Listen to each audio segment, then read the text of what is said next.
Assalamualaikum.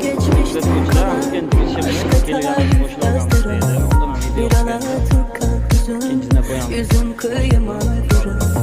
Anne kalbim huzuru, çocukluğumun sesi senden bana. Şimdi zamanı Oldun yüzüne koyamız bana suyu tayyor baba. Yüzüne koyamız bana 15 kutsuzluğu buldu.